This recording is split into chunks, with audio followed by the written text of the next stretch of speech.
Alors j'aimerais pouvoir vous faire un chaleureux accueil dans le Seigneur en vous prenant dans mes bras, mais c'est malheureusement pas encore possible. Ça sera peut-être pour l'année prochaine ou dans 10 ans, je ne sais pas. On verra. J'ai la foi, hein. Bon, très sérieusement, on va commencer ce culte avec le Seigneur. Et on va le faire déjà d'une première façon en lui réclamant sa grâce sur chacun de nous. Voilà, on va éteindre les insupportables. Prions ensemble. Seigneur, nous te remercions d'être ensemble ici, présents ce matin. C'est une grâce que tu nous fais. Seigneur, merci parce que ta parole, encore durant cette semaine, est revenue à mon esprit. Que tu es tous les jours, malgré nos problèmes, malgré nos difficultés, malgré tout ce que nous pouvons vivre dans ce monde, c'est une parole certaine et véritable que tu es avec nous à chaque instant. Tu ne nous abandonnes pas. Malgré tout ce que nous pouvons vivre, Seigneur, tu es avec nous, tu es à côté de nous. Seigneur, merci pour cette présence. Merci pour ta grâce qui nous permet aussi d'être là ce matin pour te louer et t'adorer. Avec mes frères et sœurs, Seigneur, ce matin, nous voulons t'apporter un culte qui t'honore et qui te glorifie. Père, merci encore de nous avoir donné Jésus sur la croix du Calvaire pour nos péchés, pour mes péchés. Seigneur, fais grâce pour chacun de nous ce matin et que nous puissions être encore fortifiés, Seigneur, mais aussi que par nos prières, par nos louanges, par nos chants, nous puissions réjouir ton cœur de Père dans le nom de Jésus. Amen. Amen. Psaume numéro 100. C'est le premier psaume que je voudrais lire avec vous. Il n'est pas très long. Il ne fait que 5 versets. Alors, dans ma version, le titre c'est L'Éternel est célébré par son peuple. Psaume pour remercier Dieu. Acclame l'Éternel, ô terre entière. Servez l'Éternel avec joie.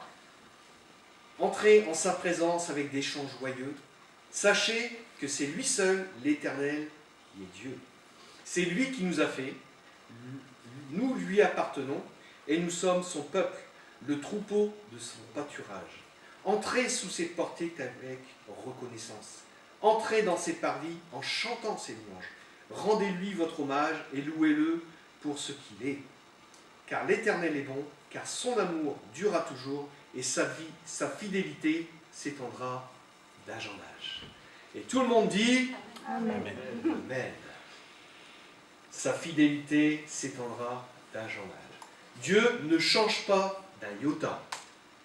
Non seulement ce qu'il dit, il l'accomplit, mais son amour, sa position vis-à-vis de nous est indéfectible.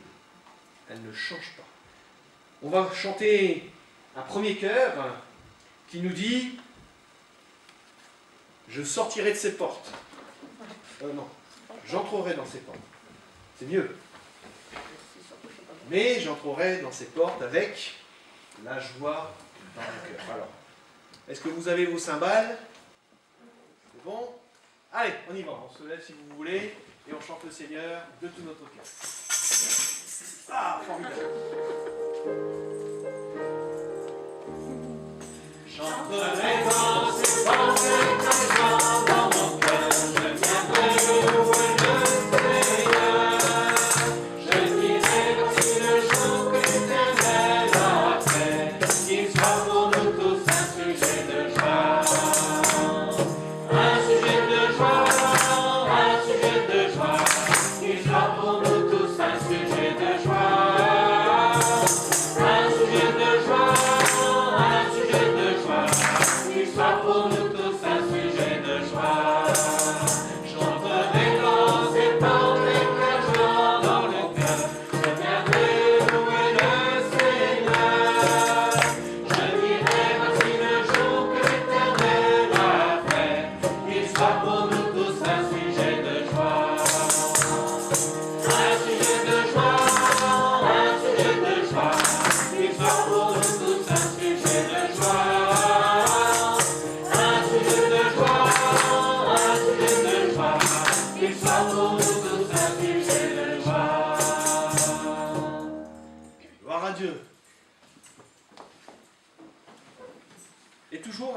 on va dire, dans la même orientation de chant, j'ai pris ce deuxième, acclamer le Seigneur avec joie. Les fidèles, vous les hommes droits, louez le Seigneur avec les instruments, jouez la plus belle musique en l'adorant.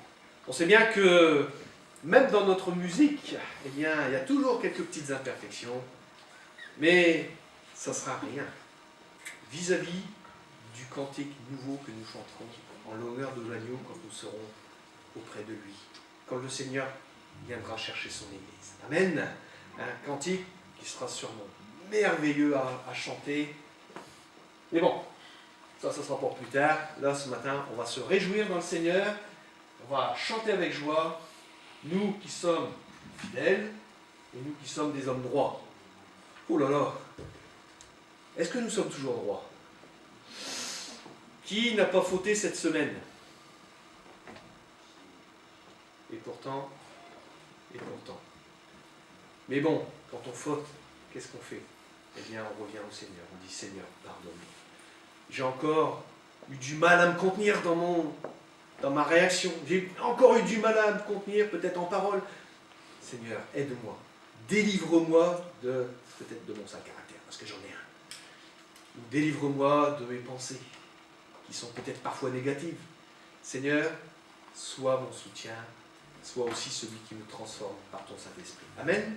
Allez, on chante ce chœur, et puis on loue le Seigneur avec nos instruments.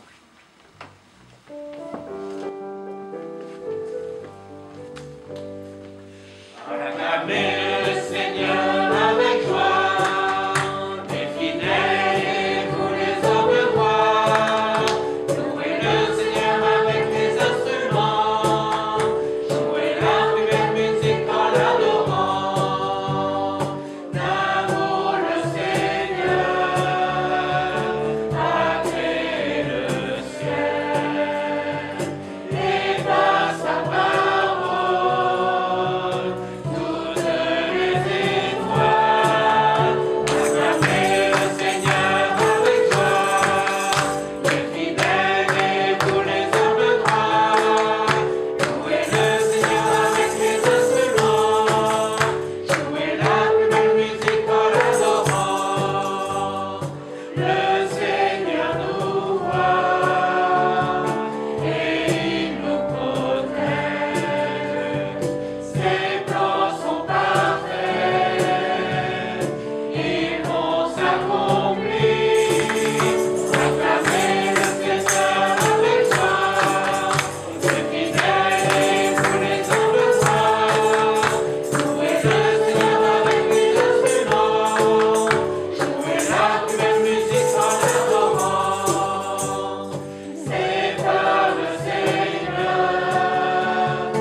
Deuxième lecture pour continuer cette partie de chant. Enfin, peut-être. On va aller dans Éphésiens, chapitre 5.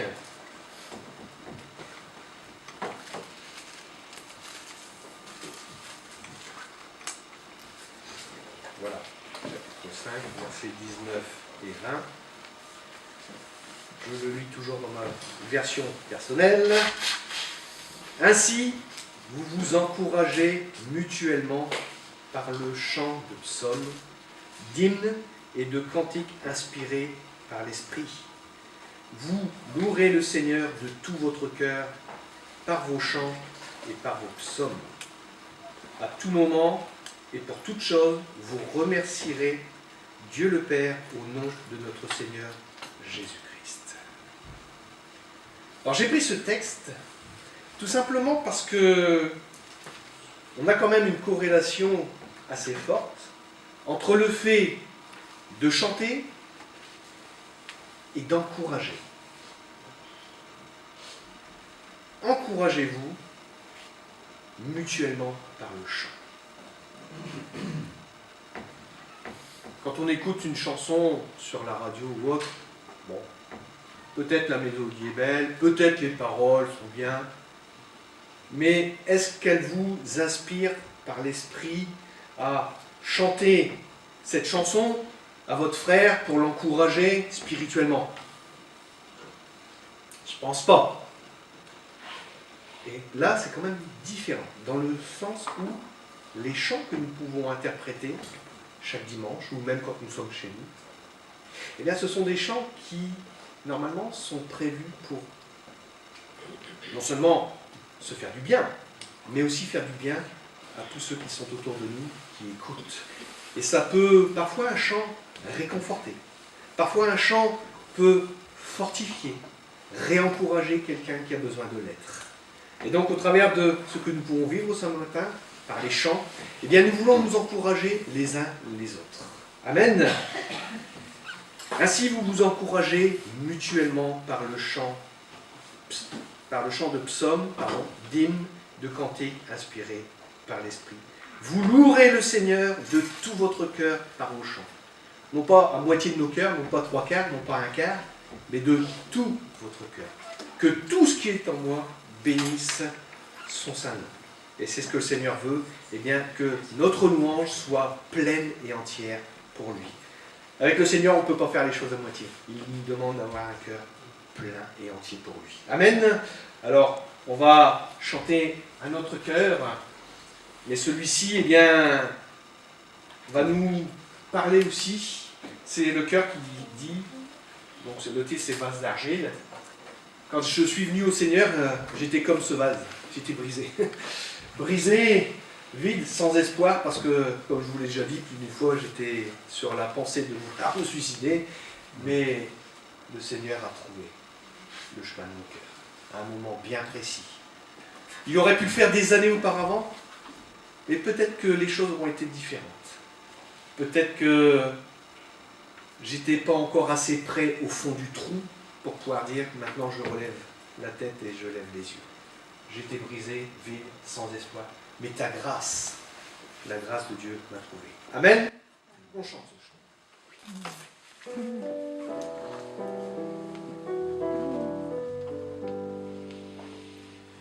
J'étais brisé, vide et sans espoir.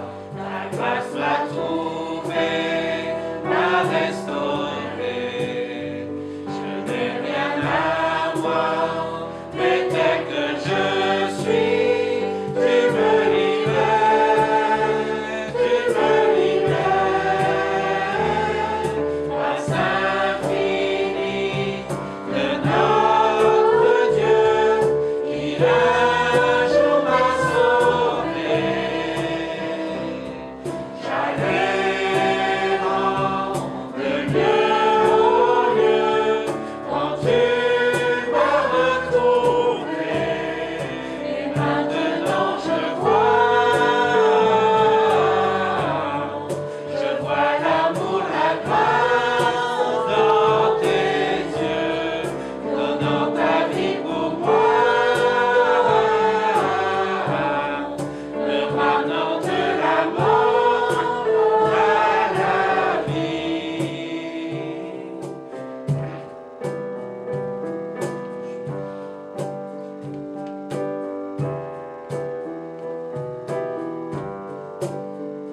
Tu prends nos échecs, tu prends nos faiblesses, tu places ton trésor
me ramenant de la mort à la vie.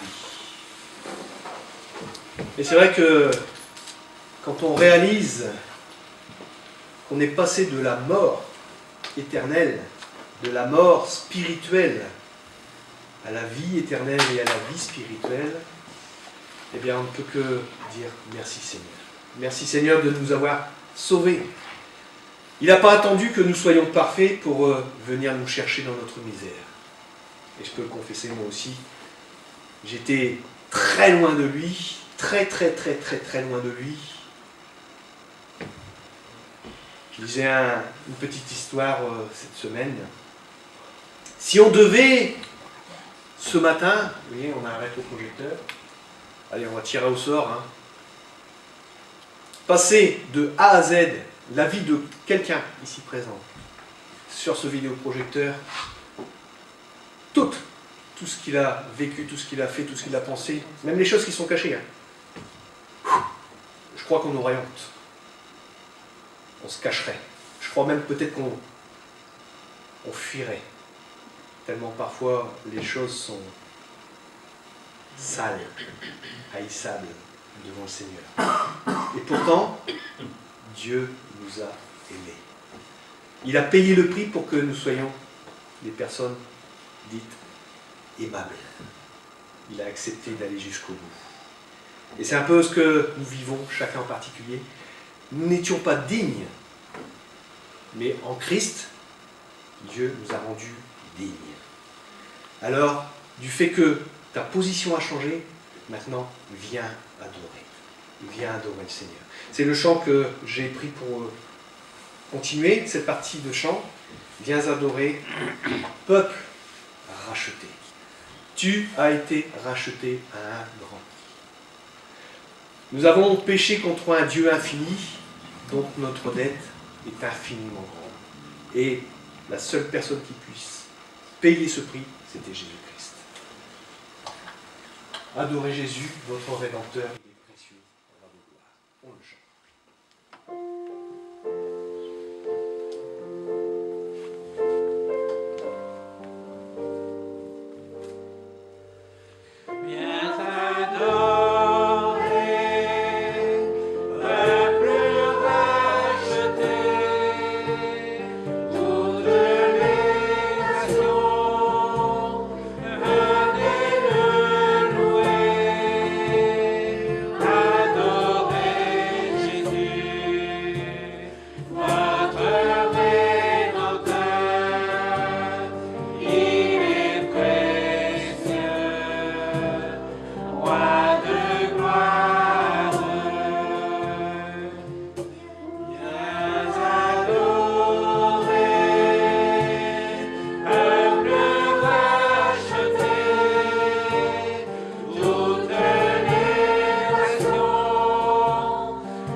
Une autre lecture, chacun pour sa part, membres les uns des autres en Christ. Nous, comme je l'ai dit la dernière fois, nous ne nous appartenons plus. On voudrait être libre, mais la vraie liberté ne se trouve qu'en Christ. Et Christ, son corps, c'est l'Église. C'est toi mon frère, c'est toi ma sœur. C'est chacun d'entre nous. Et quand un membre souffre, c'est tout le corps qui souffre. Quand un membre se réjouit, tout le corps se réjouit. Et donc, eh bien, on peut dire ce matin que nous voulons nous réjouir. Nous réjouir dans la présence de Dieu, comme nous l'avons déjà chanté. Eh bien, nous avons été rachetés par une immense grâce. Et c'est pour cela que nous pouvons encore ce matin dire que notre cœur t'appartient. C'est le prochain chant. Mon cœur t'appartient. Il ne veut pas être partagé, il veut être entier pour toi. Et c'est son œuvre aussi au quotidien dans nos vies. Et je cherche le tien. Chercher le cœur de Dieu, On va dire quelque part, c'est une quête de tous les jours parce qu'on ne connaît pas Dieu tel que lui nous connaît. Est-ce que tu cherches à connaître le cœur de Dieu, mon frère, ma soeur, comme lui, il te connaît? Quand on lit, quand on étudie, quand on prie, quand on est dans la communion fraternelle, eh bien, nous pouvons voir aussi le cœur de Dieu dans ces choses. Alors on chante ce chant.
Quelque part, c'est encourageant. Terminer sur cette parole, nous verrons ta gloire. C'est vrai que dans ce monde, il peut y avoir des gloires, mais qui sont souvent éphémères, des choses comme une vapeur qui paraît pour un temps, et puis pouf. Voilà ce que la parole de Dieu nous dit. Mais cette gloire, eh bien, Dieu nous la partage en Jésus-Christ. Voilà, je vais laisser toute la place à mon frère Alex pour la scène. Voilà. Que Dieu te bénisse et qu'il nous fasse du bien au travers de... Bonjour, bonjour. C'est un moment précieux que ce matin, pendant le culte, un moment particulier de la scène, nous allons nous commémorer, nous tourner un peu plus spécialement vers notre Dieu. Et je lirai dans l'Épître aux Corinthiens, au chapitre 11, parce que dans l'église de Corinthe, il y avait beaucoup de désordre. Et pendant le repas d'amour, ou agapé, qui précédait la scène, c'était le théâtre de comportements non charitables. L'apôtre Pierre dira justement à des gens qui se comportaient comme ça, c'est l'apôtre Paul, c'est que vos réunions, au lieu de contribuer à votre progrès, vous font devenir pire. Et dans l'église, chacun apportait donc ses provisions pour être mises en commun. Et apparemment, chaque famille ou chaque groupe gardait ses provisions pour lui-même. ça crée des blessures, ça crée des amertumes et de la jalousie en même temps. Où l'apôtre Paul expose tout ça dans sa lettre. Alors l'essence même du rassemblement, c'était pas un moment de sainteté, un moment de joie, un moment de fête et de communion fraternelle, c'était plutôt une ambiance assez païenne. Pour une église qui était là pour glorifier Dieu, on en était loin d'un moment de sainteté. Et l'apôtre Pierre justement disait ailleurs, mais celui en qui ces choses ne sont point est aveugle. Il ne voit point de loin, il a mis en oubli la purification de ses anciens péchés. Je crois que c'est ce qui se passait chez les Corinthiens. Et par la grâce de Dieu, c'est pas ce qui nous arrive. Nous avons pas une église de désordre, une église où c'est l'ambiance païenne. Merci Seigneur. Quand on voit l'animation qui a été faite ce matin déjà, on voit qu'on veut honorer notre Dieu, notre Seigneur. Et en opposition à ce que je disais par rapport aux Corinthiens, Jean Calvin, le grand réformateur, ce qu'il disait de la scène, dit, la scène nous dirige et nous mène à la croix de Jésus-Christ et à sa résurrection, pour nous certifier que, quelle que soit l'iniquité qui nous habite, le Seigneur ne se lasse pas de nous reconnaître et de nous accepter comme justes. Quel que soit le principe de mort qui demeure en nous, il ne se lasse pas de nous vivifier. Quel que soit le malheur que nous subissons, il ne se lasse pas de nous remplir de toute joie. Voilà la scène vue par Jean Calvin. Je pense que pour nous, ça doit être la même chose. Ça doit être un moment de joie et d'action de grâce. Moi, je vais lire le texte à Corinthiens 11, chapitre 23-26, que nous connaissons tous. Car voici la tradition que j'ai reçue du Seigneur, nous dit l'apôtre Paul, et que je vous ai transmise. Le Seigneur Jésus, dans la nuit où il fut livré, pour être mis à mort, il prit du pain. Et après avoir prononcé la prière de reconnaissance, il le remplit en disant « Ceci est mon corps. Il est pour vous. Faites ceci en souvenir de moi. » De même, après le repas, il prit la coupe et dit « Cette coupe est la nouvelle alliance scellée de mon sang. Faites ceci toutes les fois que vous en boirez en souvenir de moi. Donc, chaque fois que vous mangerez de ce pain et que vous buvez de cette coupe, vous annoncez la mort du Seigneur. Et ceci jusqu'à son retour. » Alors en s'approchant de la table du Seigneur, nous mesurons bien sûr notre indignité, mais en contemplant aussi l'œuvre de la croix, c'est là tout le symbole de la scène, nous sommes assurés du pardon de notre Dieu. Fini la colère de Dieu, nous sommes déclarés justes aujourd'hui. Et en participant au repas du Seigneur, nous voulons célébrer, comme Denis l'a bien exposé ce matin, notre communion fraternelle, parce que nous faisons partie d'un même corps. Nous célébrons aussi notre appartenance à cette nouvelle alliance qui a été inaugurée par le sang du Fils de Dieu. Nous voulons aussi célébrer notre future réunion avec le Seigneur lors de son apparition. Et pour terminer, Hébreux 9, 28 nous dit « De même, Christ s'est offert une seule fois en sacrifice pour porter les péchés de beaucoup d'hommes. Il viendra une seconde fois, non plus pour ôter les péchés, mais pour sauver ceux qui attendent de lui leur salut. » Alors nous tous qui attendons avec joie le retour de notre Seigneur, nous devons participer, malgré notre indignité, au pain et au fruit de la vigne qui nous est proposé ce matin. Alors j'ai simplement prié pour remettre tout cela entre les mains du Seigneur. Seigneur notre Dieu, nous voulons ensemble te bénir, te louer et te rendre la louange et la gloire qui t'est due pour le sacrifice qui a été accompli à la croix, pour chacun d'entre nous, Seigneur. C'est vrai que tu as fait de nous tes enfants, tu nous as déclarés justes aujourd'hui, nous pouvons nous présenter en toute liberté devant le Dieu 3 fois saint. Nous pouvons ne pas encourir la colère de notre Dieu. Bien au contraire, il nous accueille les bras ouverts. Et nous pouvons être dans cette présence sainte et merveilleuse encore aujourd'hui. Seigneur, merci encore pour toutes ces choses, Seigneur. Dans le beau nom de Jésus. Excusez-moi, je suis très... La durée des temps. L'Éternel règne. Il est majestueux. Il est saint de force. Il est sur son trône. Il ne change pas. Allez.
pour la durée des temps. L'Éternel règne. Voilà. Ça sera la conclusion de cette partie de culte pour laisser toute la place maintenant à la parole de Dieu. Donc priez ensemble pour que notre frère puisse nous apporter ce dont j'ai besoin. C'est égoïste, hein? Ce dont tu as besoin. Ah, c'est altruiste, hein? Ce dont nous avons besoin, chacun, chacune en particulier. Alors que Dieu nous bénisse, nous prions. Seigneur, merci, parce que maintenant nous allons écouter, Seigneur, notre Frère Max. Nous prions que tes pensées, mais aussi tes paroles, ton enseignement soient dans sa bouche. Et que tu nous donnes cette oreille qui soit à l'écoute, une oreille attentive. Seigneur, ouvre ces oreilles de notre cœur pour parler profondément et imprimer ta pensée, ta parole dans chacune de nos vies. Merci Seigneur pour ton amour, merci pour ta grâce, et merci Seigneur parce que tu es grand et que tu continues Seigneur à nous transformer, comme ta parole nous le dit, de gloire en gloire par le Saint-Esprit. Amen. Oui, les...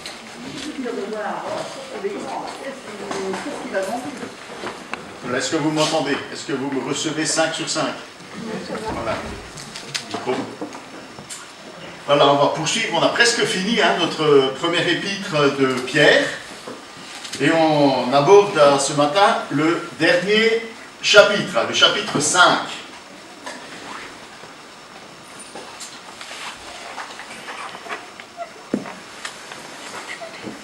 Pierre finit son épître d'abord par des recommandations et ensuite par des encouragements. Alors ce matin, on va voir des recommandations. Et puis la semaine prochaine, les encouragements. Ça va? Alors je vous lis les recommandations. À partir du premier verset, il nous est dit « C'est pour cela que j'adresse quelques recommandations à ceux parmi vous qui sont responsables de l'Église. Je leur parle en tant que responsable comme eux et témoin des souffrances de Christ, moi, qui ai aussi part à la gloire qui va être révélée. Prenez soin du troupeau de Dieu qui vous a été confié. Faites-le non comme si vous étiez contraints, mais par dévouement, comme Dieu le désire, non pas pour de honteuses raisons financières, mais de plein gré. Et n'exercez pas un pouvoir autoritaire sur ceux qui ont été confiés à vos soins, mais soyez des modèles du troupeau. Alors, quand le berger en chef paraîtra, vous recevrez la couronne de gloire qui ne perdra jamais sa beauté. Vous de même, jeunes gens, soumettez-vous aux responsables de l'Église, et vous tous, dans vos relations mutuelles, revêtez-vous d'humilité, car l'Écriture déclare « Dieu s'oppose aux orgueilleux, mais il accorde sa grâce aux humbles. » Voilà, suivant la version que vous avez, ça peut vous paraître bizarre que je m'arrête au milieu du paragraphe, et pour d'autres, ça paraîtra plus évident. Mais je m'arrête ici pour ces recommandations. Alors, si vous avez en tête ce qu'on a partagé la dernière fois, le problème des souffrances qui sont inévitables dans l'Église, la manière dont Pierre présente les choses, le jugement commence par la maison de Dieu, les encouragements à vivre, à obéir à la volonté de Dieu, à persévérer dans la pratique du bien, ben on a l'impression là que ça tombe un peu comme un cheveu sur la soupe. On a l'impression que Pierre, il change de sujet, de thème, de but en blanc. Pourquoi est-ce que d'un seul coup, il commence à s'adresser aux anciens et puis après aux jeunes? Mais certainement, il y a dans son esprit un lien logique avec ce qui précède, parce qu'il commence ici par « c'est pour cela » dans ma version, ou par « donc » dans d'autres versions. Il y a donc un lien logique entre ce qu'il a dit précédemment et ce qu'il dit maintenant. Il a affirmé que le jugement commence par la maison de Dieu. Et ce passage, il fait 2 fois référence au jugement de Dieu. Une fois de manière positive, pour dire qu'il y a des récompenses, et une fois de manière négative, pour dire qu'il y a des gens qui seront éloignés de Dieu. Et puis, il a encouragé chacune, chacun à persévérer dans l'obéissance à la volonté de Dieu par la pratique du bien.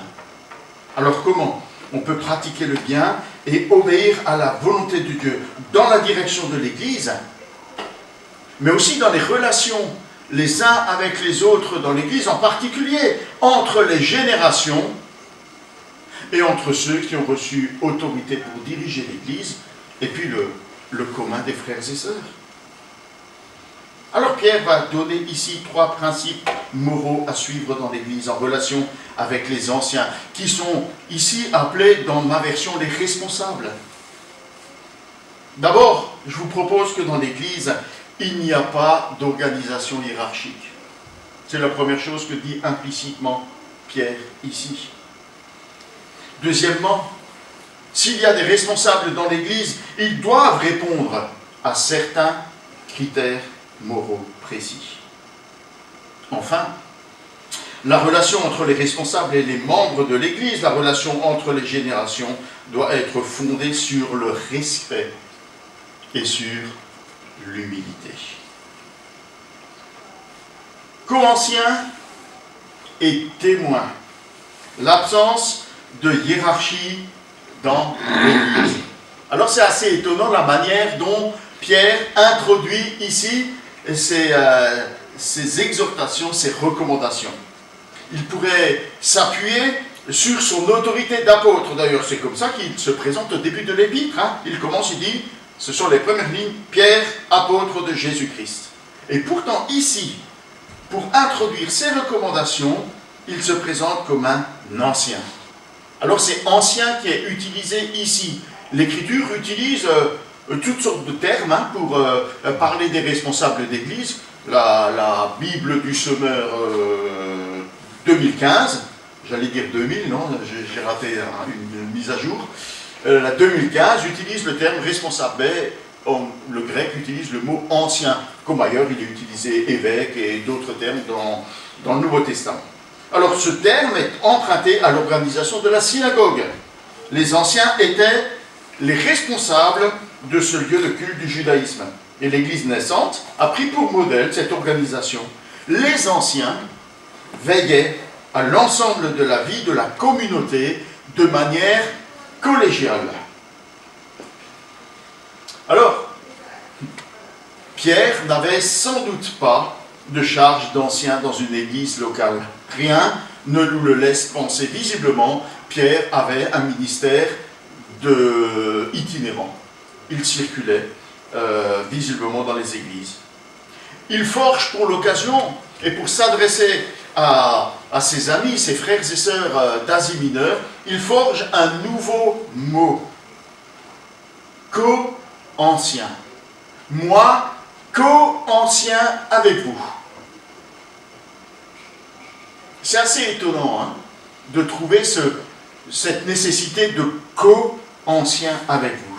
Et c'est assez c'est encore plus étonnant de se rendre compte que Paul emploie la même terminologie dans ses épîtres pour introduire ceux et celles qui travaillent ou qui ont travaillé avec lui. Il les présente comme des co-ouvriers, littéralement comme des co-esclaves, comme des collaborateurs, comme des compagnons d'œuvre.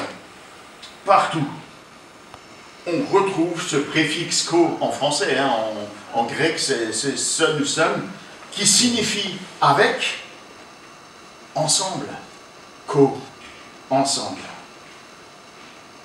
J'y vois ici l'anéantissement du besoin charnel de se positionner dans un système hiérarchique. Vous savez, ce système qui est fait de chefs, de sous-chefs, de grands chefs, de petits chefs et d'archichefs. Implicitement, Pierre, Paul reconnaissent que l'Église a déjà un chef. Qui est le chef de l'Église? Selon Éphésiens, Paul dans Éphésiens, Christ est le chef de l'Église. Et elle n'a pas besoin de recevoir, d'avoir d'autres chefs. Inutile donc de se positionner comme chef dans l'Église. Alors je me souviens qu'on a eu en CA une discussion intéressante à propos de termes qu'on voulait employer. Hein. Il en a mis 2 termes dans la balance. Hein. Délégué, coordinateur. Délégué, c'est celui qui reçoit une mission généralement officielle avec tout pouvoir pour la remplir. Et coordinateur, c'est une personne qui a pour mission de centraliser les informations, de mettre en ordre les éléments séparés, d'harmoniser l'action d'un service, etc., ou d'une activité dans l'Église. Qu'est-ce qui est le plus juste? Bibliquement, c'est la question qu'on s'est posée. Hein. Est-ce que dans l'Église, on peut s'appuyer sur le pouvoir ou pas? Ou est-ce que simplement on s'appuie sur l'action commune?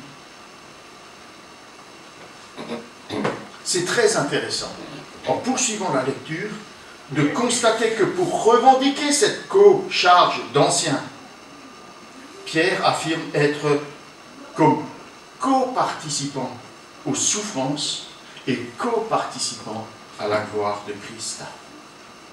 Pierre a été le témoin des souffrances de Christ. Alors oui, il n'était pas présent au moment de la crucifixion de Jésus. Mais il a été avec lui à Gethsémani. Vous savez, quand Jésus est entré en agonie, qu'il a supplié son Père, qu'il a sué des grumeaux de sang, ouais, il était passablement présent, hein, parce qu'il s'est endormi. Hein. Mais quand même, il était là. Il était présent avec Jésus à Gethsémani au moment où il a été arrêté. Vous savez, c'est lui qui a tiré son épée et qui voulait défendre Jésus en brassant l'air avec son épée et en blessant le serviteur du souverain sacrificateur. Il a été présent dans la cour du souverain sacrificateur. Il a eu le courage de suivre Jésus hein, jusque dans la cour du souverain sacrificateur. Il n'a pas eu le courage de dire oui, je suis avec Jésus. Hein. Et on sait que ça l'a amené à verser d'amères et d'abondantes larmes. Mais il a participé aux souffrances. Si vous poursuivez la lecture dans le livre des Actes, hein, versets 4 et 5, il a été arrêté plusieurs fois. Il a comparu devant le Sanhédrin plusieurs fois. Il a été emprisonné, d'ailleurs c'est un ange qui est venu le faire sortir. Hein. Il a été flagellé par le Sanhédrin. Et il est sorti tout content d'avoir été jugé digne de subir cela au nom de Jésus. Et puis, c'est aussi à lui que Jésus a annoncé le martyre au bord du lac de Galilée. Quand tu étais jeune, tu te saignais toi-même. Quand tu seras vieux, d'autres te ceindront et t'emmèneront là où tu ne veux pas aller. Et il va s'intéresser à Jean. Et puis lui, Jean, qu'est-ce qui va lui arriver? Il dit, t'occupe pas de Jean, occupe-toi de toi. Il sait que sa vie finira par le sacrifice suprême, par le martyr. Et c'est ce qui va arriver à Pierre. Il est aussi témoin de la gloire. Il était Alors, il n'a pas été le tout premier à la tombe, hein, mais il s'est levé avec Jean pour y aller. Il a été voir, il a vu ce tombeau vide. Il a été présent lorsque Jésus est monté au ciel. Mais aussi et surtout, il a été choisi par Jésus pour assister à la transfiguration de Jésus sur la montagne. Il le rappelle, hein, dans 2 Pierre, chapitre 1, les versets 17 à 19, où il dit, voilà, j'ai vu Jésus dans sa gloire. Et puis, il est coparticipant, rappelle-t-il, aux frères et sœurs, à la gloire qui est prête à être révélée. Qu'est-ce qu'il dit, Pierre? Pierre, il dit qu'il vit et qu'il fait les mêmes expériences de la vie chrétienne que ses interlocuteurs, que les personnes auxquelles il s'adresse. Apôtre de Jésus-Christ, il n'a pas un régime de faveur. Responsable dans l'Église, il l'est comme eux. Dans la fournaise de l'épreuve, il l'est avec eux. Mais il est aussi héritier de la même gloire à venir qu'eux. Et il y a là un principe, j'allais dire d'égalité, de collégialité dans les responsabilités. Et cette collégialité, elle s'étend aussi à la souffrance, elle s'étend aussi à la gloire. Mais attention, en même temps, le fait que Pierre se présente comme co-ancien, mais aussi l'accent, mais aussi l'importance sur ce ministère, sur cette charge dans l'Église, c'est une fonction importante. Elle est voulue par Dieu, elle est là pour le bien de l'Église, et l'ancien doit être reconnu et respecté par l'Église. Et Pierre en profite pour dire que cette charge ne doit pas être confiée à n'importe quel frère, mais à des frères qui font preuve de qualités morales qui peuvent être reconnues par l'Église. Et ça nous amène à cette esquisse morale d'un responsable d'Église, d'un ancien. Ce texte est curieusement assez rarement cité lorsqu'on réfléchit à la nomination d'anciens dans une Église. Et pourtant, ce que Pierre y exprime est capital, c'est plein de bon sens. Il dit d'abord que le responsable d'église est un berger. Vous pensez à quoi quand vous voyez un berger? Pardon? Des moutons. Ah, des moutons. Voilà, c'est ça. On a tout de suite ici la vision naturaliste, la vision romantique du pastoralisme moderne. Voilà, on se crée une certaine image, le berger avec ses brebis, c'est tellement beau. L'autre jour, je me promenais au pied des murailles de Bergue, et il y avait là un enclos avec des moutons, ils font de l'éco-pâturage, et les gens s'arrêtent là, ils font des photos des moutons. Ah, c'est tellement... Des moutons! C'est extraordinaire, ça! On a une idée des moutons du pastoralisme qui est très... Et pourtant, le berger dans l'Antiquité, il n'avait pas la possibilité de confier son troupeau à son chien, ou à un chien dressé. Il le confiait dans ses pâturages alpestres ou pyrénéens, pendant que lui, il descendait tranquillement en 4x4 pour passer la nuit dans le confort de sa maison. Non, non. Le berger était nomade avec le troupeau. Il partageait toutes les difficultés du troupeau. Il en partageait ses dangers. Vous vous souvenez qu'auprès de Saül, David rapporte qu'il a affronté l'ours et le lion pour arracher de leur gueule les brebis qu'ils avaient dérobées.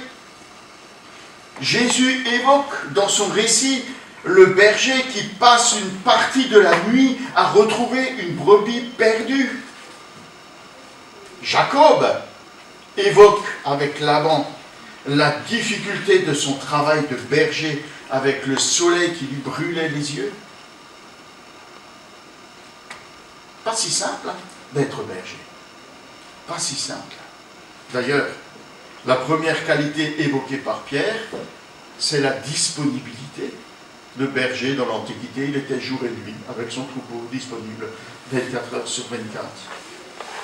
L'ancien, le responsable, est disponible de bon cœur pour le troupeau qui lui est confié. Parce que son travail, c'est de l'accompagner, c'est de le guider, c'est de le nourrir, c'est de l'abreuver, c'est de le protéger, c'est de le soigner, et parfois même de le discipliner. Il faut de la disponibilité, il faut de la bonne volonté pour cela.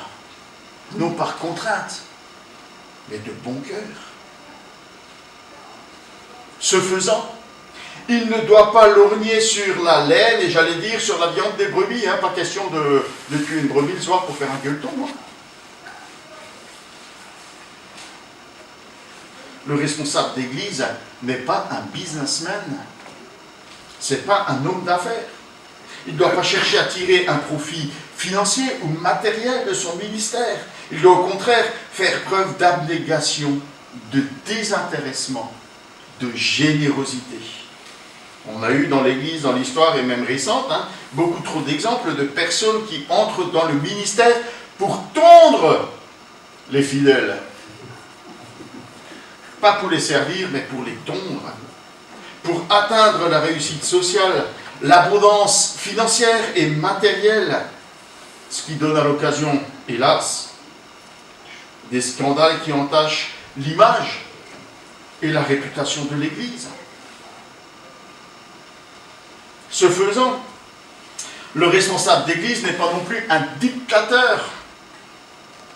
Il n'est pas le chef suprême et incontesté de l'Église. Le peuple de Dieu n'est pas un troupeau de moutons. On connaît tous probablement les règles du chef. Le chef a toujours raison. Article 1, le chef est toujours le chef. Non, le chef est le chef. Article 2, le chef est toujours le chef. Article 3 sur le chef à tour, c'est l'article 1 et 2 qui entrent... enfin, vous connaissez, non? On entre dans le bureau du chef avec ses idées personnelles et on ressort avec les idées du...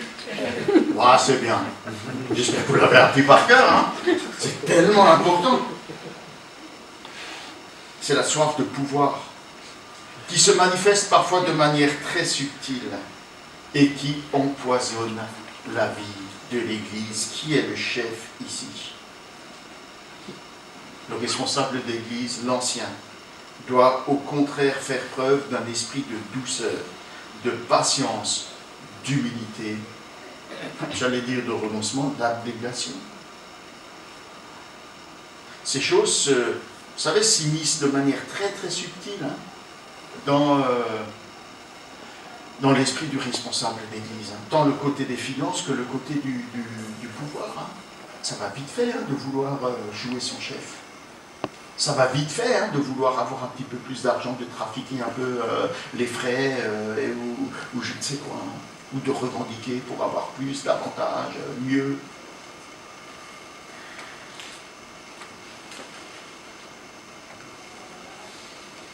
Pierre écrit que ces cas, et c'est bien des modèles que les frères et sœurs de l'Église ont besoin. Ils ont besoin de voir l'Évangile incarné dans la vie des responsables. Ils n'ont pas besoin d'ordres, d'obligations dictées par des chefs qui sont retranchés dans leur tour d'ivoire. C'est d'autant plus important pour les responsables qu'ils auront à rendre compte au souverain berger Jésus-Christ, le bon berger par excellence. Et si vous avez des responsabilités et que vous voulez trembler, relisez Ézéchiel 34 et lisez ce que Dieu écrit contre les mauvais bergers. J'en tremble. J'en tremble. Heureusement, dans ce texte, Pierre entrevoit pour ceux qui auraient été obéissants à la volonté de Dieu dans leur responsabilité par la pratique du bien, il entrevoit des récompenses qui sont symbolisées par des couronnes de gloire, des couronnes incorruptibles. C'est à la fois un avertissement solennel, mais c'est aussi un encouragement pour ceux qui ont reçu de la part du Seigneur cette charge de responsabilité dans l'Église. Alors soyons vigilants. Soyons vigilants en tant qu'Église lorsque nous choisissons et nommons des anciens afin qu'ils soient conformes à ces qualités morales décrites par Pierre. Soyons donc vigilants si l'Église a reconnu en nous des responsables dans l'Église pour être pleinement disponibles, voués, désintéressés, humbles et doux dans l'accomplissement de notre ministère. Vous savez, l'autorité dans l'Église ne vient pas de la capacité à s'imposer. Elle vient de la capacité à mettre l'Évangile en pratique dans nos vies, de notre capacité à être des modèles, à incarner, à vivre l'Évangile. Vous savez que j'ai grandi dans l'Église.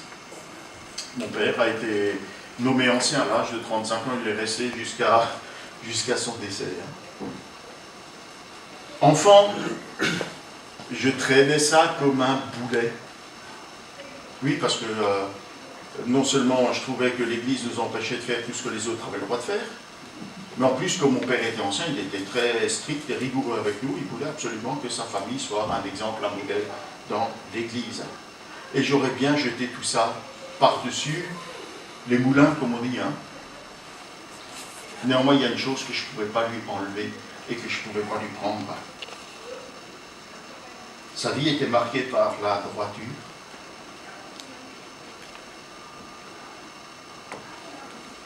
Excusez-moi, ce n'était pas prévu.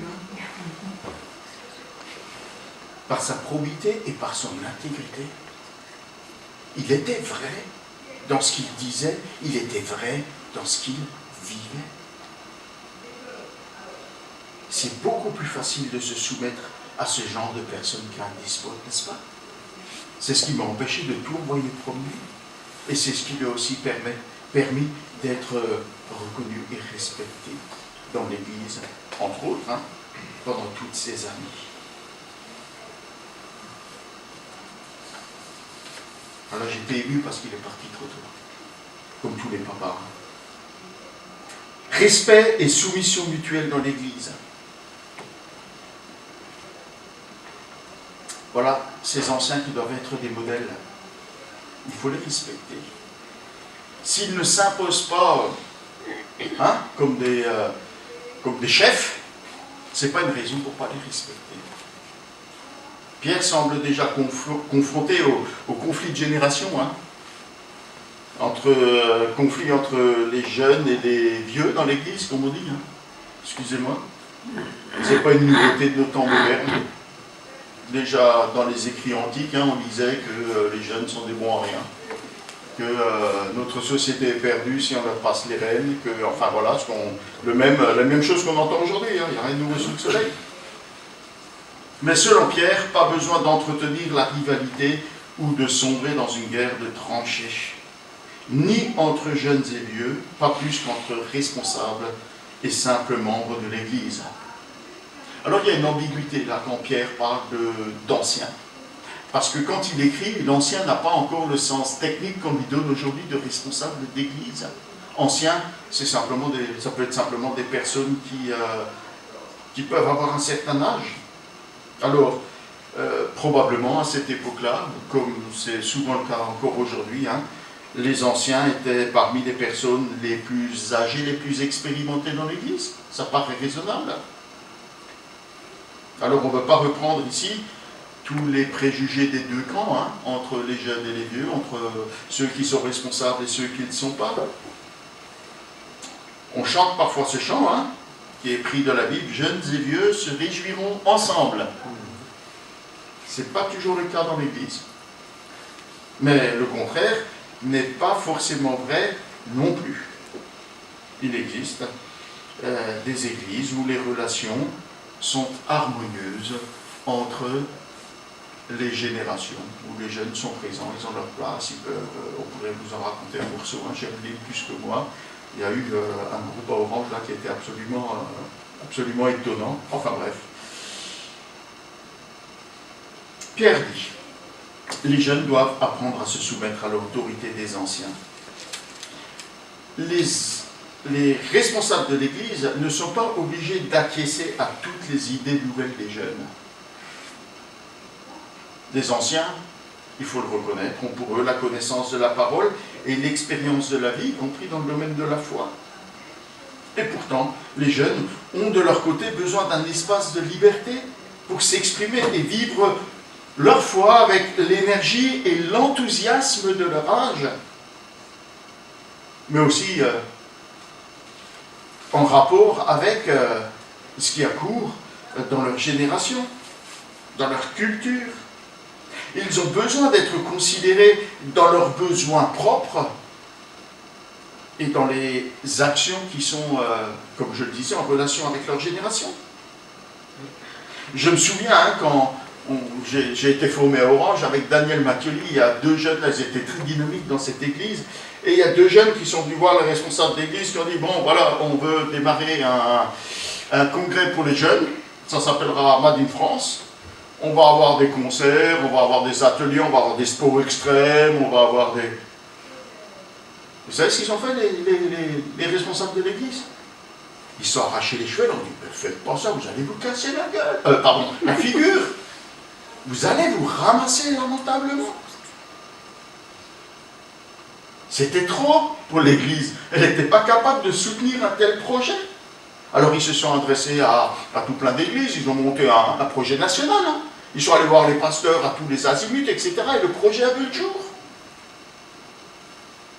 Et mon formateur, je me souviens bien, il m'a dit, écoute, on ne va pas se désintéresser de ça, même si ça vous dépasse, on va les accompagner. Ils ont besoin d'être accompagnés. Ça peut réussir et on va être près d'eux, ou ça peut échouer, alors ils auront besoin de nous. Il ne faut pas jeter le bébé avec l'eau du bain, ça a été une réussite à Made in France. Et puis ça a duré plusieurs années, je ne sais pas si ici ça a eu de l'écho, mais en tout cas dans le sud de la France, du côté de Valence, ça a été carton. Les jeunes ont des idées, des initiatives, c'est pas la peine de tout tuer dans l'œuf. Et je dois avouer que souvent, on est dépassé. Les anciens ne doivent pas s'enfermer dans l'arrogance ou le mépris pour la jeunesse, mais faire preuve d'humilité, nous dit Pierre. Malgré notre âge, on ne sait pas tout.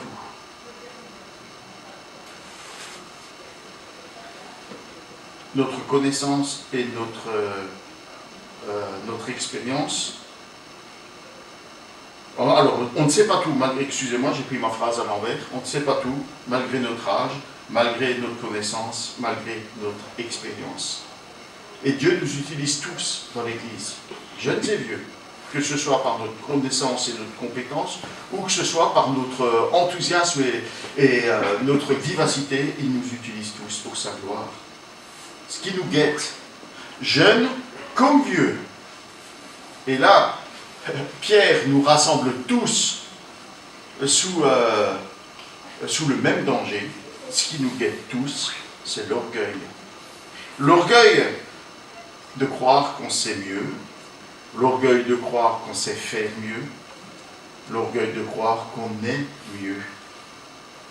Mais vous savez, l'orgueil n'est pas une option dans nos relations avec nos frères et sœurs, car Dieu a l'orgueil en horreur. Ça nous a été rappelé par notre sœur dans le psaume qui nous a été lu ce matin. Pierre en revient ici à la notion de jugement. Dieu résiste aux orgueilleux. Il ne les reçoit pas. Il ne les accepte pas. Mais il leur résiste. Il les repousse loin de lui. Par contre, poursuit Pierre, Dieu accorde sa grâce.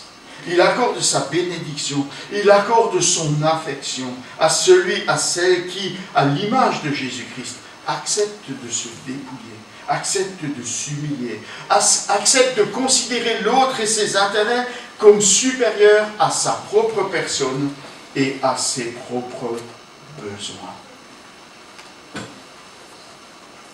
La fin de toute chose est proche, écrit Pierre dans son épître.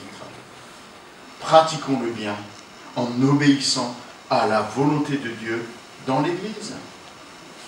Acceptons de collaborer ensemble à la gloire de Dieu en partageant les joies et les responsabilités du service qui nous est confié, mais aussi les souffrances et l'espérance de la gloire qui nous est acquise en Jésus-Christ. Choisissons pour nous conduire, pour nous guider des responsables capables de renoncer à l'égoïsme, capables de renoncer à la cupidité, capables de renoncer à la soif de pouvoir, qui sont des modèles de consécration et d'obéissance à la parole de Dieu. Apprenons à respecter ces conducteurs, car Dieu nous les a donnés, mais aussi à nous conduire avec humilité, avec tous les frères et sœurs que le Seigneur a placés autour de nous, quel que soit leur âge, quelle que soit leur condition, et quel que soit le service qu'ils accomplissent dans l'Église.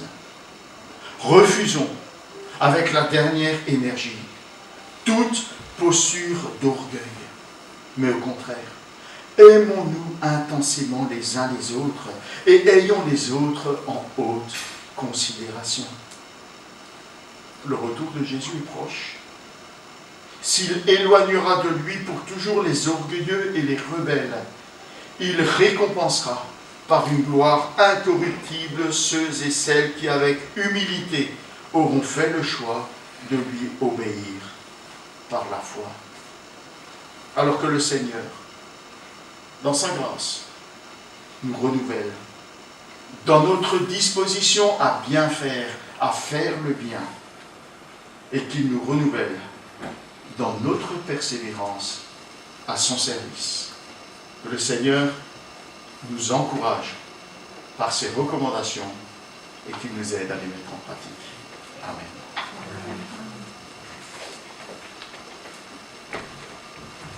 Le culte touche à sa fin. On va avoir quelques annonces. Est-ce qu'il y aurait éventuellement des annonces particulières? J'en ai encore à 1 euro. Ah, c'est gratuit. Hein. 1 euro. 1 euro. 1 euro. 1 euro, symbolique. Voilà, offert si vous avez ce livre, vous pouvez le montrer à vos amis et dire « Il m'a été offert par John Piper himself ». C'est John Piper qui les offre à la francophonie. Il a offert 12 000 exemplaires. 1 euro, c'est juste pour les frais de manutention, les frais de papier, les frais d'encre, d'expédition, etc. C'est juste pour que l'éditeur dépasse ses frais à sa charge. Ne vous jetez pas tous sur le frère, nous en avons Ah, encore non. besoin. J'en ai 6, les 6 premiers. Donc voilà, on s'est réjouis d'être ensemble ce matin, réjouis de voir Monique aussi parmi nous, de voir tous ses frères et sœurs, de voir Étienne, de voir Guy, Micheline, tous ces jeunes qui sont avec nous. Ah, ça réjouit, hein. Et on est tous jeunes dans le Seigneur.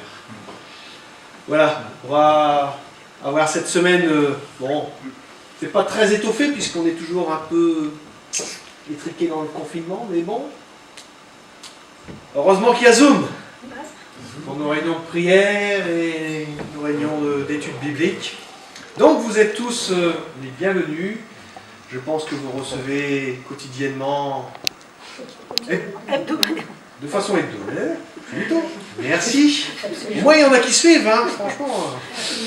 On attendait la fin de la phrase. Ah ouais. Pour pouvoir eh bien, cliquer sur le lien que Marc vous envoie régulièrement et participer à nos réunions. Dimanche prochain, eh bien, culte à 10h, ici, présentement, donc avec ce nouveau mot, présentiel. Ensuite, prochainement, alors, on commence à le noter dans nos agendas.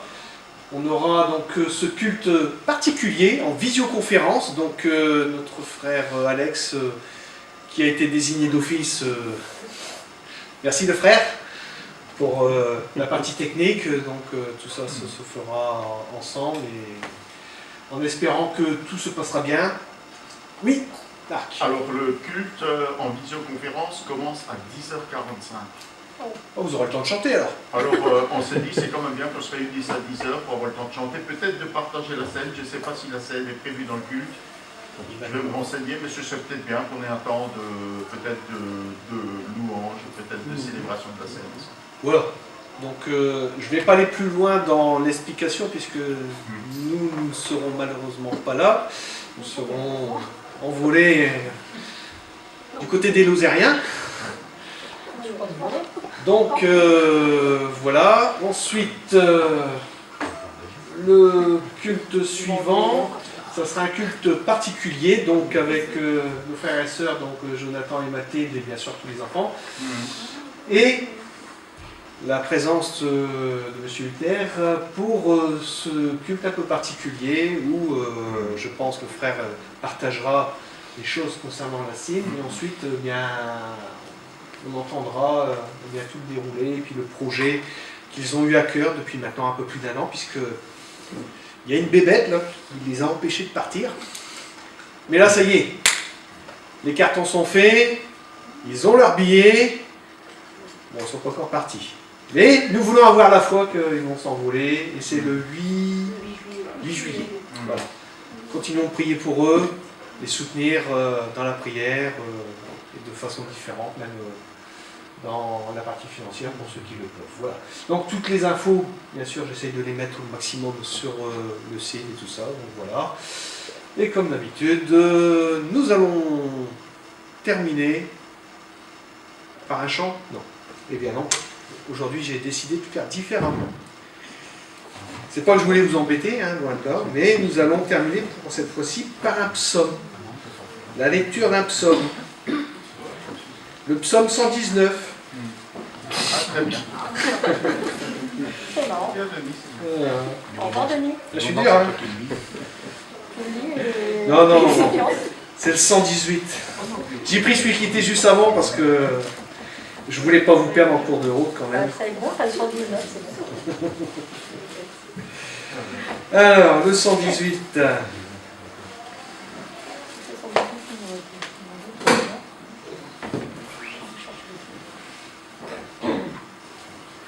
Cette pensée pour cette semaine, le culte, nous l'avons vécu, mais aussi durant toute la semaine, eh bien, on peut aussi célébrer le Seigneur. Célébrez l'Éternel, car il est bon, car son amour durera toujours. Proclamez-le, habitants d'Israël et habitants de Petite Sainte, frères et sœurs de Petite Sainte, de l'Assemblée de Petite Sainte. Oui, son amour durera toujours. Proclamez-le, descendants d'Aaron. Oui, dans son amour durera toujours. Proclamez-le, vous qui révérez l'Éternel. Oui, son amour durera toujours. Du fond de ma détresse, j'ai fait appel à l'Éternel, comme je vous l'ai dit, et il m'a répondu, en me rendant la liberté. L'Éternel est pour moi, je ne craindrai rien. Que me feraient les hommes? L'Éternel est pour moi, il vient à mon secours. Je peux donc regarder en face tous ceux qui me haïssent. Mieux vaut se réfugier auprès de l'Éternel que de compter sur les humains. Mieux vaut se réfugier auprès de l'Éternel que de compter sur des gens importants. Tous les peuples païens m'encerclaient partout. Mais, grâce à l'Éternel, je les ai repoussés.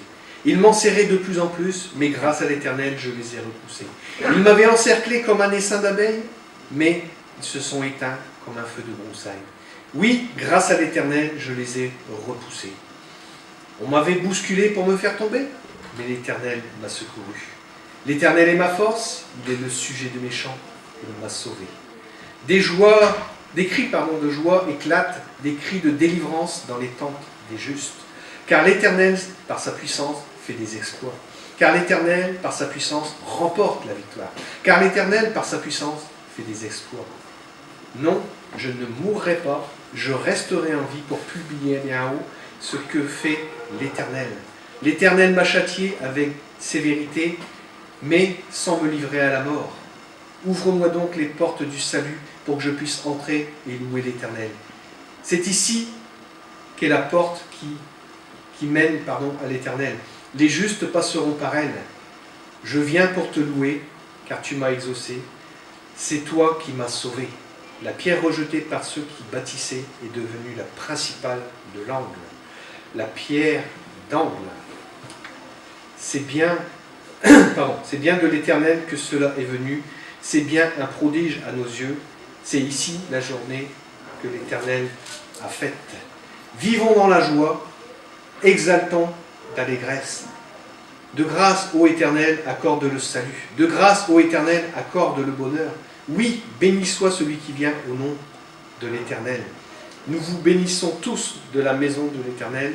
L'Éternel est seul est Dieu. C'est lui qui nous éclaire. Entrez dans le cortège des rameaux, dans les mains. Allez jusqu'au coin de l'autel. Tu es mon Dieu, je te louerai, je t'exalterai, ô mon Dieu. Célébrez l'Éternel, car il est bon, car son amour durera toujours. On peut dire qu'en toute chose, Dieu est fidèle, Dieu nous garde, Dieu nous délivre et Dieu nous aime. Que Dieu vous bénisse durant cette semaine et vous fasse du bien. Amen.